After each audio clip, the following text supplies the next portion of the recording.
Hello and welcome to Dialogue. Speaking at the just concluded Shangri-La Dialogue in Singapore, defense ministers from China and the U.S. presented different views and ideas on security in the Asia-Pacific region and how to engage with each other.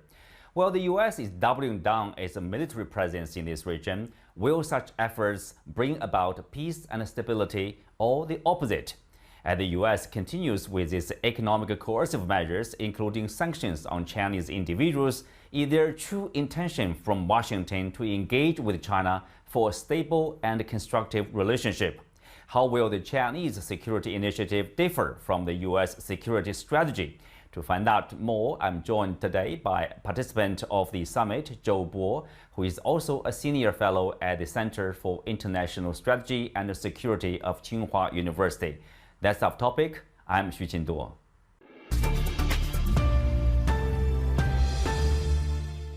Welcome to Dialogue, Senior Colonel Zhou. Where you were at present for the speeches by defense ministers, for example, U.S. Defense Secretary Lloyd Austin, and I wonder what were your takeaways from his speech?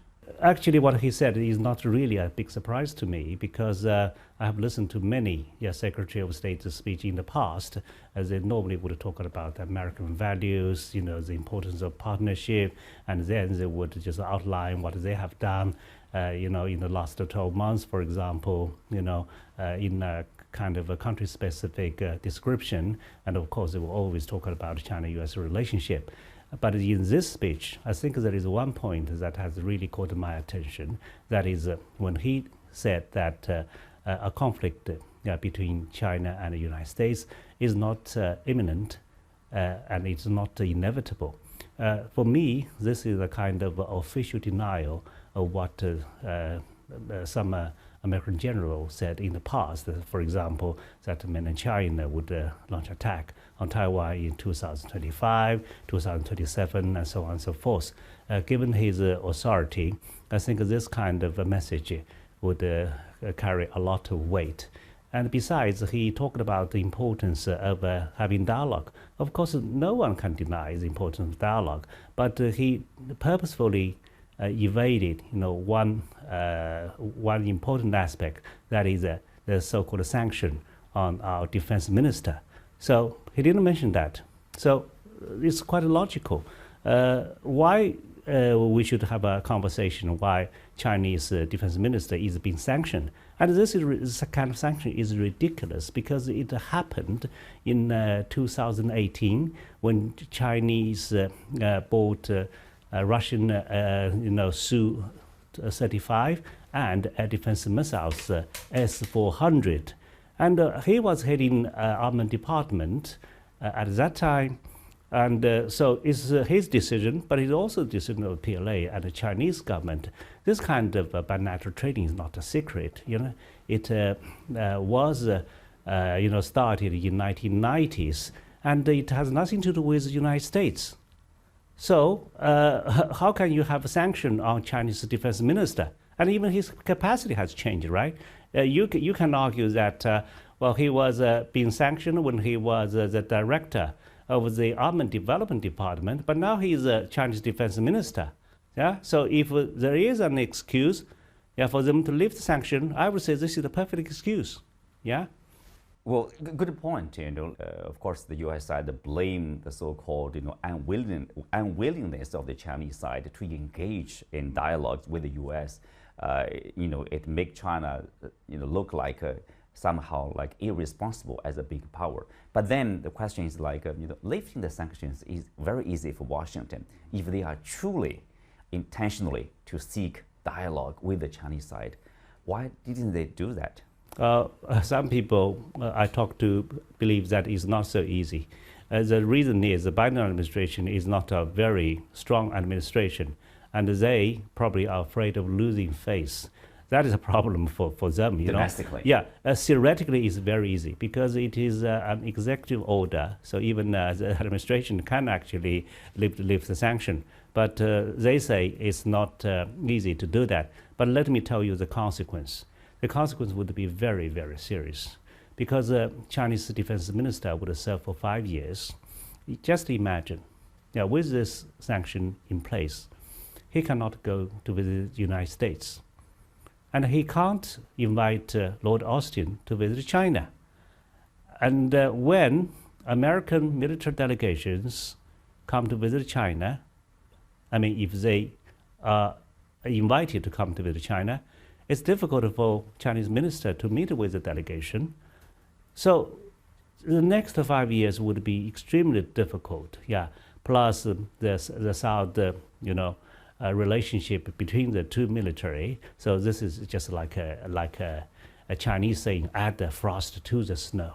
Mm-hmm. So there are consequences, and long-term consequences even in the next 5 years. If the U.S., let's say the U.S. administration, there remains lack of courage to face theoretically an easy task, but somehow they succumb to this potential challenge and then keep the sanctions on. So that's probably a demonstration of irresponsibility of Washington in that sense, for the two big powers. But anyway, coming back to his speech, he talked about basically he touted the U.S. success of leadership building by having AUKUS with Australia, with the UK. Some would call that a military alliance, and then Quad, the security framework with Japan, Australia, India, for example, and of course 4 more military bases in the Philippines, numerous military exercises in this region. But he presented that as efforts to maintain peace and stability. But there is a worry that may divide, destabilize, or even militarize this region. I wonder what's your take? I don't think that he's actually portraying the right picture. Because if we talk about the situation globally, you would find that actually in Global South, there is a very few chance of United States winning over China, especially in Africa and in Latin America. Because the Chinese economic activities are ubiquitous. Americans talk, but they cannot deliver. And then we come to the Indo-Pacific. In the Indo-Pacific, it's not a black and white picture, but I believe I'm right to say that very few countries wish to take sides. And it's not easy even for American allies to take sides, wholeheartedly or blindly, with the United States, because China is the largest trading partners. So this would be very, very difficult for them to make a choice as well. So for example, Japan has a legal responsibility of providing logistical support to the U.S. military should they be involved in a conflict in the Taiwan Strait. But just imagine how difficult it must be for Japan, right? Because they certainly would worry about their own security, and they would worry about Diaoyu Islands, or probably it's more than Diaoyu Islands, because if they are involved in a war even with China, so think about the consequences. So the United States definitely is trying to gang up with allies in an effort to counter China. The question is, I don't believe they would be very successful, because if you look at the strategy, such as the Indo-Pacific strategy, they have a lot of purposes, but they don't have enough tools. So it's just a kind of propaganda, I believe. Also there's, I guess it's a routine accusation or so-called criticism about, in his term, like coercion and bullying, basically in the South China Sea, in the so-called international space, the Chinese efforts against the U.S. closing surveillance, either by the, let's say, spy plane or this military vessel very close to Chinese territory, basically looking into the Chinese territory, collecting information. How do you respond to this kind of accusation? Somehow they blame the Chinese intercepts of their planes. I think I know more than many other people on this issue about the legal implication of freedom of navigation, because I headed the Chinese delegation to Pentagon to have bilateral talks on the legal implication of freedom of navigation. And I always point out that it's not that China is right and the US is wrong. It is because the UN Convention of the Law of the Sea is actually a product of 9 years negotiation, the longest in human history. So for people to negotiate on this treaty, there are actually a lot of ambiguities deliberate ambiguity for all people to agree on, so people can agree on it. I just give example, Article 58. In Article 58, in the first paragraph, it says that all countries have this kind of rights of freedom of navigation and overflight. But even in the same article, in paragraph 3, it says that in so doing, the country that does this have to pay due regard to the rights and interests of the littoral states. So then, you see, we're talking about the two sides of the same coin, even within the same article. So then China can safely argue, okay, where is your due regard if you send ships and aircraft for closing reconnaissance and surveillance of more than 2,000 or 3,000 times in a year, right?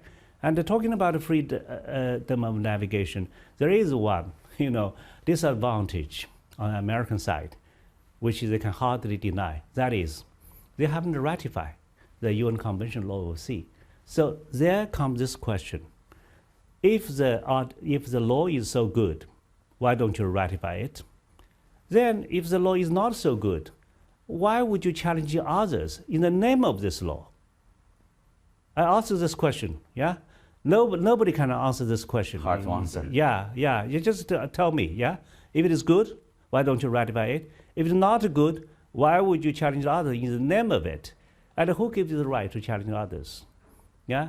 Every year, the U.S. Navy would challenge, the so-called excessive claims of about 20 to 21 countries.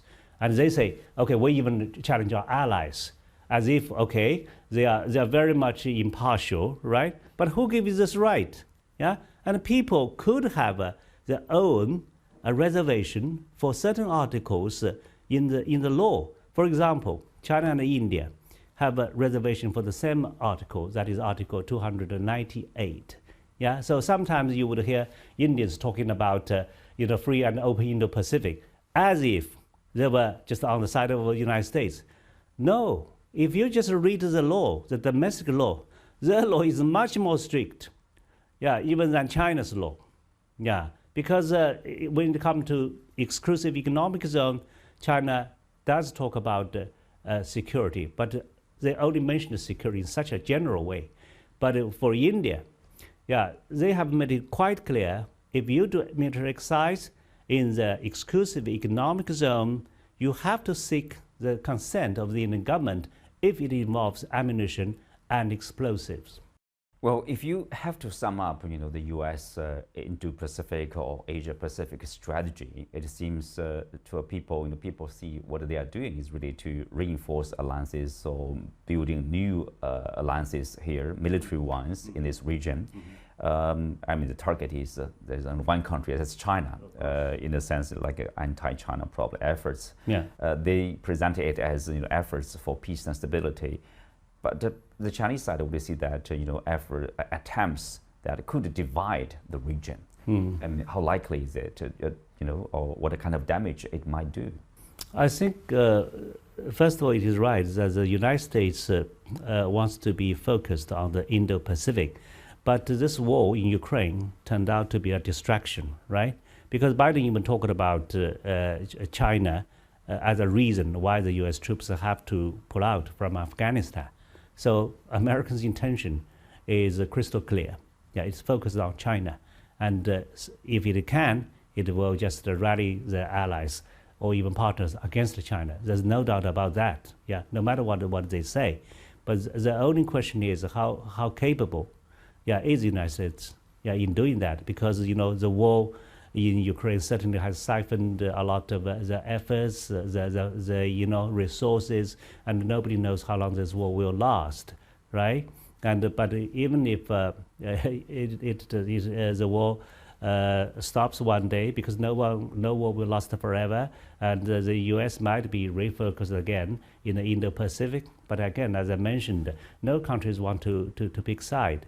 So I believe this kind of a competition between China and the U.S., if there is a competition, is first of all to see who actually make less mistakes, and then to see who can win over third parties, and And there is no guarantee that the U.S. would have more friends than China.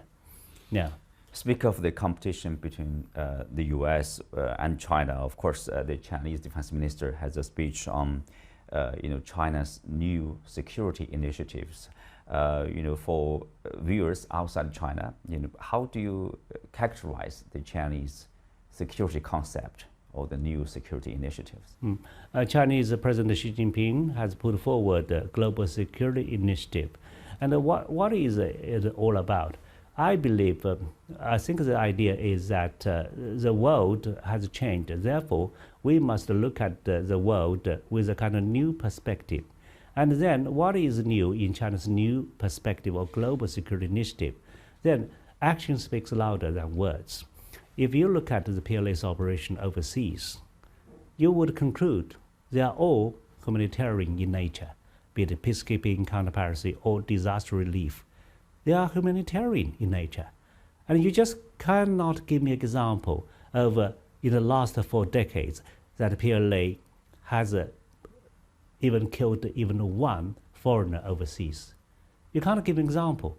And how many people have died in the war launched by the United States, be it their enemies or even innocent civilians? How many wars and how many people have actually suffered from this war? So this is what I actually hope for the Chinese PLA, because China's rise is peaceful. Nobody can disagree with that. This is a miracle in human history. In the last 40 years and more, apart from 4 Chinese soldiers and 20 Indian soldiers who died in a deadly brawl in Himalaya mountains, so there are no other casualties. This is a miracle for a rising power. Yeah? And even in that kind of deadly brawl, the two sides know they should not shoot at each other. We were not shooting at each other. So I believe since China's rise is peaceful, is a miracle, I hope China can set a good example in days to come. And this is how Chinese PLA has been doing. Yeah, apart from all those what I have mentioned, PLA hospital ship has been sailing around the world to provide free medicine and free medical treatment to the local people. And why would they do that? And I believe they are doing that in a kind of emulation of what Admiral Zhou Bo did during Ming Dynasty. Because when he sailed in the ocean, he was remembered. He was remembered of giving away porcelain and silk, yeah, for in exchange of some local gifts. So yes, he did use force sometimes, but he was most remembered to be a general. Yeah, that is that is very much mild, Pacific, and that is the image of China in Ming Dynasty. So today, I believe China also wants to project this image, and that tells why China is so dedicated to such things like peacekeeping. Yeah, peacekeeping basically is the work of a good Samaritan. It's meant to help other people, yeah, in need, because the world will never be, out of wars. There are always some people suffering somewhere, and so this is how PLA is doing. So if we look at the PLA's future, I said the motto of PLA is to serve the people. Yeah, this is all what Chinese people know. But in 21st century, who is the people? It's not only Chinese people, it's also people of the world. People of the world. If this is the ultimate goal or purpose of the Chinese military, and then what is the Chinese vision of security in Asia-Pacific region or worldwide? Well, you see, the world actually is become more divided. That is true because we have a war going on, right? In Europe, this is a hot war. So after this hot war, what will have happen? I believe a cold war will just happen. Yeah, then we are going to have a cold war. Why do I say that? Because I believe what is the outcome of this war in Ukraine? I believe probably we're going to see an armistice like we have seen in Korean Peninsula. But this one is more unstable because with Russia on one side, which is much more powerful, with Ukraine on the other side, however supported by NATO, so this is difficult to maintain. Then in the Indo-Pacific, that is characterized with this kind of a competition between China and the United States. When I talk about competition, I actually have some hesitation because China have been talking about cooperation, right? So, but of course, in major power relationship, there is always an element of competition and cooperation. The final question is, are we going to have another war, be it in South China Sea or in Taiwan Strait? I believe actually in South China Sea it is more dangerous. Why? Because American ships and aircraft keep coming. Yeah, so there are indeed dangers of getting too close to each other, to trigger an accident. Yeah, because it's not that we want them to come, but even if we don't want them to come, they still would want to come. So that is why we had the deadly collision in 2001, and actually there are so many standoffs at sea or close encounters in air. Yeah, we read the news from time to time. But in Taiwan Strait, I believe mainland China really has patience. We still have patience. In this regard, I'm happy. Yeah, Secretary Austin said, a conflict is not inevitable, is not imminent. Yeah, because why? Because peace also serves the interest of mainland China. What I'm saying is not rhetorical. You look at China's defense budget. China's defense budget after the war in Ukraine, twice in 2 years, are still just like in decades, below 2%. Defense budget is a good indicator because it won't lie, because it tells how you think about your rival, your environment, or how you think about yourself. So it's the best indicator, of your assessment of the situation. So this year, China's GDP is still less than 2%. It's such a sharp contrast with the sudden rise of defense expenditure of Japan, for example, right? That tells a lot. Mm-hmm. Lord Austin also talked about, quote, deterrence is strong today, and it's our job to keep it that way. I wonder how does the Chinese military respond to that, or is there a combat readiness for the PLA if there's external forces, supporting the secessionist forces in Taiwan, and the Chinese side is ready to prevent or stop such behavior? Well, in our law of anti-secession, there are actually clearly indicated the three scenarios in which non-peaceful means have to be applied. Yeah, the first is Taiwan declaring independence, right? The second one is the occurrence of some incidents leading to the separation of Taiwan, which I believe is referring to the interference of external forces.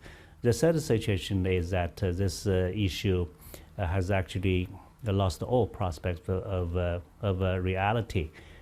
So mainland China believes that all possible means for peaceful reunifications are exhausted.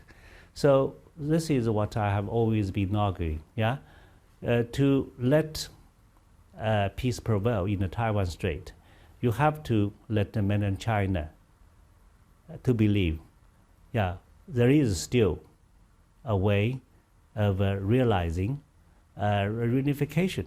That is a peaceful reunification.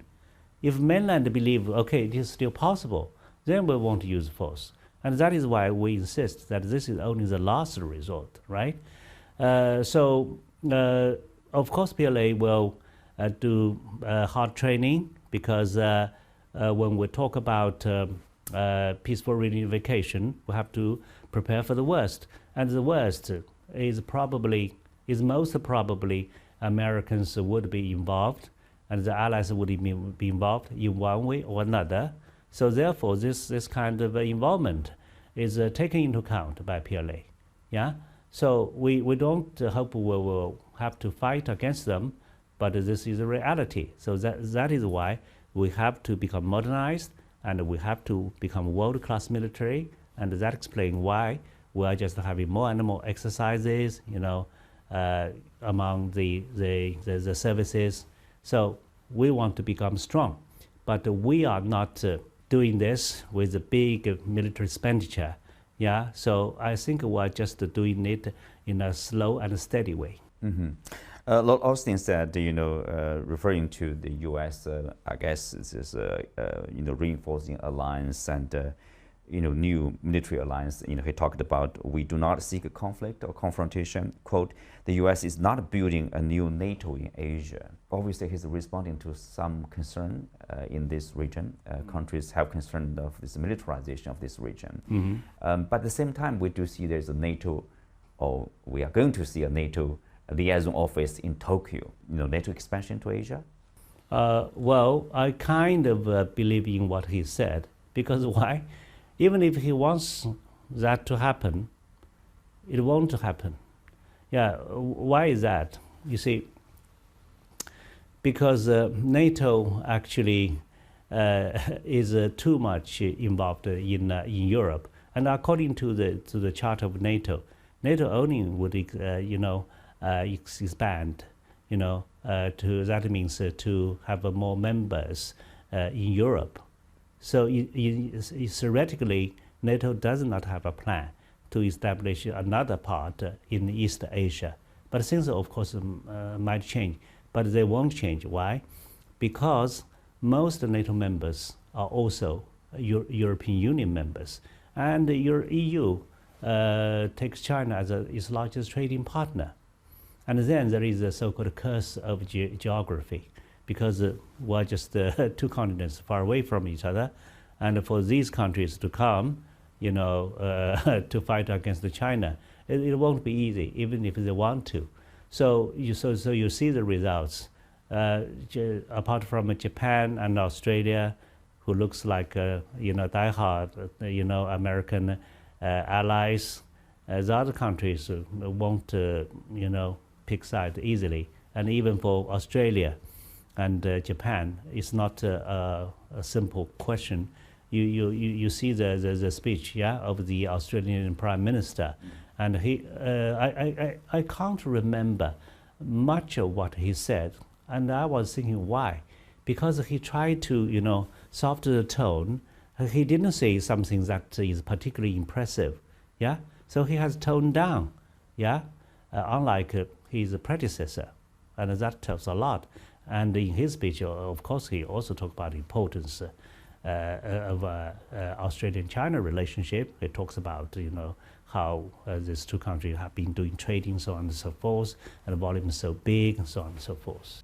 Long term, what's the prospect of military-to-military engagement between China and the United States? You see, my hope for this most important relationship on earth is just one word, that is manageable. I don't have very good hopes, but at the same time, I'm not so pessimistic. Why? Because this kind of a major power relationship is intrinsically competitive, but is also intrinsically resilient. Because this relationship is too important. It just cannot, become so sour, to the disappointment of everyone. So there might be downs, and there could also be ups sometimes. So generally speaking, I hope for the best. I know in 10 years to come, this relationship might become more competitive, but I don't believe a war is inevitable. It's rather optimistic. Thank you, Zhou Bo. Thank you for speaking with us.